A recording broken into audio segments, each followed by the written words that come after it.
আমি আমার বউর জন্য খরচ করবো, এটা সাদাকা। বউ খাওয়াবো, এটাকে একটা কথা হইলো নাকি? দুনিয়ার সবাই বউ খাওয়ায়, তাই না? কাফের খাওয়ায়, মুশরিক খাওয়ায়, সবাই খাওয়ায়। কিন্তু আমি আমার বউ খাওয়াবো যে এটা যে আল্লাহর কথা মনে করে করি, যে আল্লাহ বলছেন এটা বা রসুল বলছেন এটা সওয়াবের কাজ, এটা সাদাকা।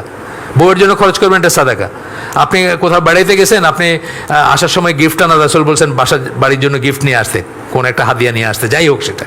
জাম্বুরাই নিয়ে গেলেন একটা, যে সিলেটে খুব ভালো জাম্বুরা পাইছিলাম, 2টা জাম্বুরা নিয়ে আসছেন, এটাও আপনার জন্য সাদাকা। আপনি যদি মান্ডেন জিনিস, যেগুলো খুব সিম্পল জিনিস, সেগুলো যদি নিয়তটা ঠিক করে করেন, সেটা ইবাদত হয়ে যাবে।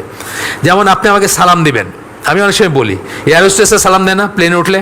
আপনারা বড় বড় ফ্লাইটগুলো, হজের ফ্লাইটে যারা গেছে, সালাম আলাইকুম সালাম আলাইকুম সালাম আলাইকুম সালাম আলাইকুম করতেছে, এরকম মিনিংলেস সালাম, এর সালাম মিনও করতেছে না, সে ঠিক মতো কইতেছে না সেটা। কিন্তু আমি যখন আপনার দিকে তাকায়া, আপনি আমার নেইবার, সকালবেলা হাইসা কইলাম আসসালামু আলাইকুম রহমতুল্লাহ বারাকাতু, আমি যদি আল্লাহ সন্তুষ্টির জন্য করে থাকি, আমার এটা কিন্তু ইবাদত। তো আপনি যখন নিয়তটা ঠিক করবেন, তখন দুনিয়ার অনেক মান্ডেন জিনিস কিন্তু আপনার জন্য ইবাদতে পরিণত হবে। এইটাই বলতেছেন, এই কথাটার মানে কিন্তু এইটা। আল্লাহকে সন্তুষ্ট রাখার স্বার্থেই তার সকল কর্মকাণ্ড পরিচালিত হয়, সকল কর্মকাণ্ড।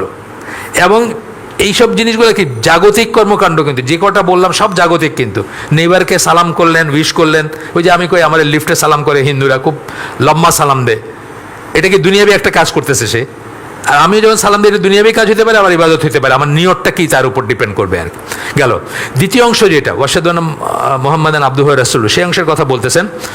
ব্যক্তিটি আল্লাহর ইবাদত করার সঠিক পন্থা হিসেবে নবী মুহাম্মদের দেখিয়ে দেওয়া পদ্ধতিকে গ্রহণ করেন। ইবাদত যে করবেন, এটার পন্থাটা কি, কিভাবে করবেন, এই হিসাবে রাসূলের দেখায় দেওয়া পদ্ধতিকে আপনি গ্রহণ করতেছেন। যখন আপনি বলতেছেন ওয়াশহাদু আন্না মুহাম্মাদান আবদুহু ওয়া রাসূলুহু, ইবাদত কবুলের শর্ত আমরা জানি 2টা, দোয়া কবুলের শর্ত জানি আমরা 3টা, ইবাদত কবুলের শর্ত জানি 2টা। দোয়া কবুলে আবার হালাল ইসের আসে, আর ইবাদত হালাল রুজি ইসের ব্যাপার আসে। ইবাদত কবুলের ব্যাপারে কি 2টা শর্ত। প্রথমটা হলো কেবলমাত্র আল্লাহর জন্য হইতে হবে, 1 মাইক্রন অন্য কারোর জন্য হইতে পারবে না, ইভেন রাসূল সাল্লাল্লাহু আলাইহি ওয়াসাল্লামের জন্য না, কারো জন্য না।